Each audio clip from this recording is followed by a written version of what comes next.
Viewers, welcome to our channel. आज हम लोग पढ़ने वाले हैं क्लास 5th की ईवीएस की बुक का लास्ट चैप्टर नंबर 22 का नाम है on the move again. On the move again मतलब वापिस से चलना। यहाँ पे एक बच्चा है जिसका नाम है दानू। उसके विलेज के बारे में बताया, मतलब उसकी डेली लाइफ रूटीन क्या है, मतलब वो क्या करता है, उसके पेरेंट्स क्या करते हैं, उसके बारे में बताया। तो स्टार्टिंग में यहाँ पे टॉपिक दे रखा है दानूज विलेज। तो यहाँ पे जो उसके पेरेंट्स हैं वो फार्मर्स हैं, मतलब उनके पास खुद की जमीन नहीं है। वो 6 मंथ्स के लिए एक मुकदम है। मुकदम मतलब होता है a man who lands money. एक आदमी जो मतलब एजेंट बोल सकते हैं हम उसको। एक आदमी जो उनको पैसे देता है, और मतलब उनको पैसे दे रखा, उन्होंने लोन ले रखा उससे। तो 6 मंथ्स के लिए बोलता है कि तुम लोग इधर जाओ काम करने के लिए, इधर जाओ काम के लिए। जो बाकी के 6 मंथ्स होते हैं उसके लिए जो दानू की फैमिली है, वो दानू की जो विलेज वाले हैं वो उससे लोन ले लेते हैं। तो हम पहले रीडिंग करना स्टार्ट करते हैं। स्टार्टिंग में लिखा हुआ है Danu's village. Today all the relatives have come to Danu's village to celebrate Dussehra. आज जो पास्ट की बात हो रही है, दशहरा तो चल ही चुका है। जो दानू के घर में उसके सारे रिलेटिव्स आए हैं, क्योंकि उस दिन क्या है, उस दिन दशहरा है। उस दिन वो लोग दशहरा को सेलिब्रेट करने आए हैं। वहां पे उसके घर पे आए हैं। They have come with their luggage in their bullock carts। वो किस में है? बुलक कार्ट्स में है। बुलक कार्ट्स वो होती है जिनमें बुलक कार्ट्स जो आगे 2 बुलक लगी होती है, 2 या फिर 1 बुलक लगी होती है, वो उनको खींचती है, उसको बोलते हैं हम बुलक कार्ट। उसमें वो अपना लगेज लेके आए और उसमें वो बैठ के आए। Danu's father is the eldest in the family. तो दानू के फादर है वो एल्डेस्ट है फैमिली में, इसलिए उनके घर पे बनते हैं, सेलिब्रेट किए जाते हैं सारे फेस्टिवल को। So all the festivals are celebrate in at their house. उनके घर पे ही सारे फेस्टिवल को सेलिब्रेट किए जाते हैं। दानूज मदर आई। जो दानू है वो अपनी मदर को बुलाता है। अपनी मदर को वो आई के नाम से बुलाता है। वो अपनी मदर को। The wife of mother's brother, मामी। और जो उसकी मामी है, मतलब जो उसकी मम्मी है, उनके जो ब्रदर है, उनकी वाइफ को वो बुलाता है मामी। बुलाता है वो उसके मम्मी के भाई की बहन को, मतलब मामा की वाइफ को मामी बुलाएगा। And the wife of father's brother काकी। और जो उसके फादर है,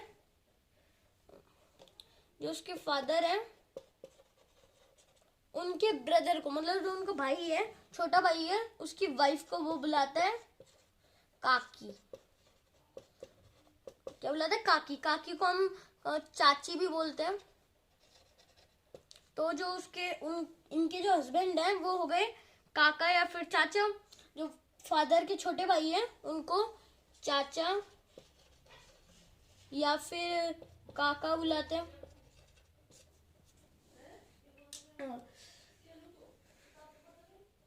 are busy making puran poli sweets roti made from jaggery and gram.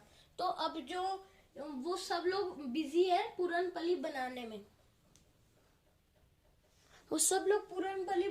Busy है। अब ये पुरन पली क्या चीज है, इसको भी देखते हैं।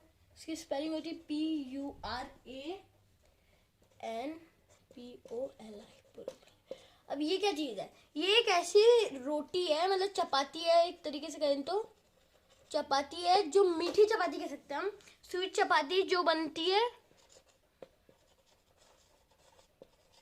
जैगरी एंड ग्राम से। जैगरी मतलब गुड़, और ग्राम से ये बनाई जाती है, इसे हम कहते हैं पुरनपली। ये मतलब स्वीट रोटी कह सकते हैं हम इसको एक तरीके से।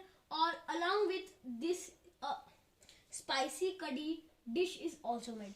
इसके साथ उनके घर में पूरनपली बनाई है, और उसके साथ में एक स्पाइसी कड़ी भी बनाई है। स्पाइसी कड़ी मतलब थोड़ी तीखी कड़ी बनाई है।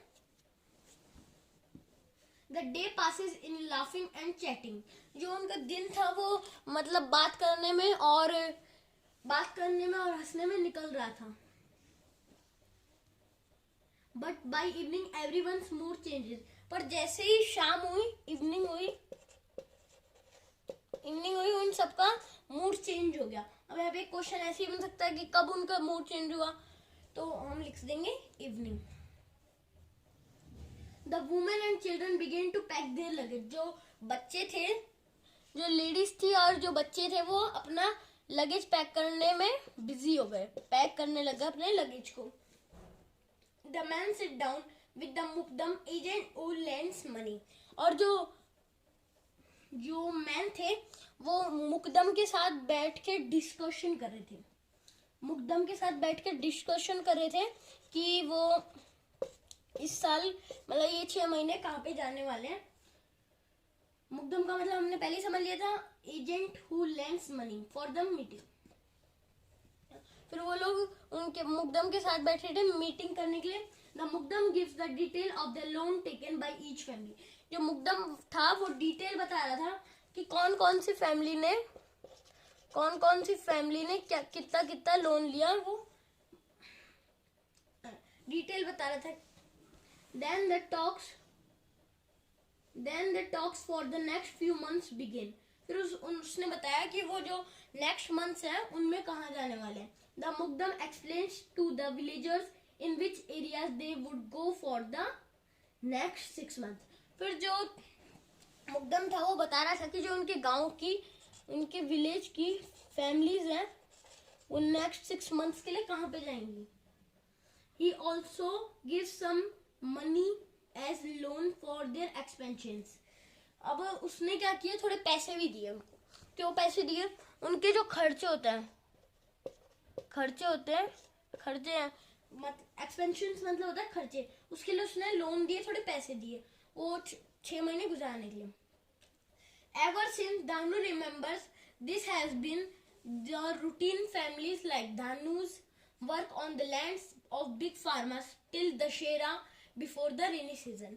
फिर जो दानू था उसको याद आया कि ये तो हम बचपन से ही करते आ रहे हैं कि जो हमारे गांव की जो फैमिलीज हैं वो बड़े बड़े फार्मर्स की खेत पे काम करने के लिए जाते हैं दशहरा से लेकर रेनी सीजन से पहले तक। रेनी सीजन आता है उससे पहले तक वो लोग जाते हैं। Many other families also work on such land. और कई सारी फैमिलीज ऐसे लैंड्स पर काम करती हैं।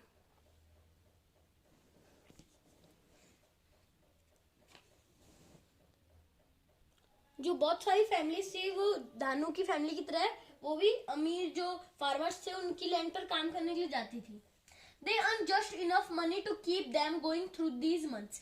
वो बस इतना ही कमा पाती थी कि जो 6 मंथ से वो उनमें गुजारा कर सकती थी, पर बाकी के 6 मंथ वो कहाँ से कमाएंगी। But how to manage the remaining 6 months? पर एक महीने में 12 महीने होते हैं, तो 6 महीने तो काम करते थे, पर बाकी के 6 महीने को वो खर्चा कहाँ से निकालेंगे। When there is no rain and no work in the fields, तो वो कैसे गुजारा करेंगे जब ना तो उनके पास, ना उस टाइम पे बारिश होगी, ना काम होगा फील्ड्स में, तब वो अपना गुजारा कैसे करेंगे। So everyone borrows money from the मुकदम। तो उस टाइम पे लोग क्या करते थे, बोरोज। यहाँ पे जो वर्ड आया एक BORROWS, बोरोस। ये बोरोस का मतलब क्या होता है? बोरोस मतलब होता है किसी से कोई चीज लेना थोड़े दिनों के लिए, थोड़े टाइम के लिए, फिर उसको वापस देना। तो एक तरीके से हम कह सकते हैं उधार लेना। तो वो लोग क्या करते थे, मुकदम जो था, जो हमारा एजेंट था, उससे वो लोग ले लेते थे, उससे वो उधार ले लेते, पैसों का उधार ले लेते थे, जिससे वो उनके बाकी के 6 मंथ्स का गुजारा कर सके। To pay back his money they have to work for the mukadam. जो उन्होंने पैसे लिए थे, जो उधार लिए थे, उनको चुकाने के लिए उन्हें जहाँ पे वो मुकदम बोलता था, जो एजेंट बोलता था, वहीं पे उनको वर्क करने के लिए जाना पड़ता था, काम करने के लिए जाना पड़ता था। Mukadam is an agent for sugar cane factories. जो मुकदम था, ये मुकदम, आप किसी का नाम मत समझ लेना, बार बार आ रहा है। जो ये मुकदम था, ये मुकदम एक एजेंट है, जस्ट जो शुगर केन फैक्ट्रीज का वो एक एजेंट है। शुगर केन मतलब शुगर केन मतलब होता है हमारा गन्ना।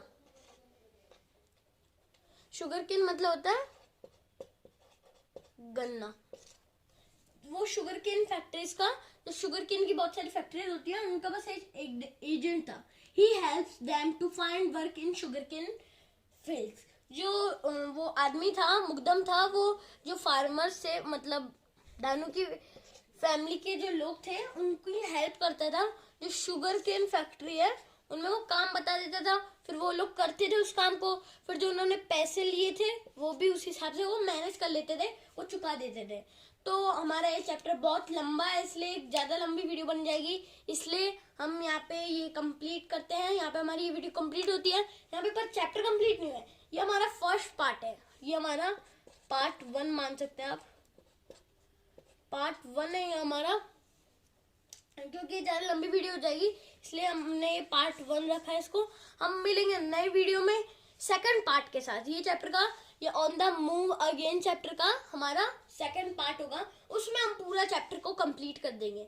और इसमें ज़्यादा क्वेश्चन आंसर्स भी नहीं है, थोड़े बहुत हैं, वो भी हम कर लेंगे। जो ये मैंने अभी बताया, जो रीड किया है, ये हमने 200 पेज नंबर तो पढ़ लिया था, 201 पे किया था ये मैंने अभी। उसके नीचे है थोड़े क्वेश्चन आंसर, वो कर लेंगे, वो पार्ट 2 में ही करेंगे हम।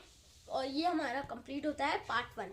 अगर थैंक यू फॉर वॉचिंग। अगर आपको वीडियो पसंद आई तो लाइक करिए, चैनल को सब्सक्राइब करिए और ये वीडियो को शेयर करिए। Bye bye.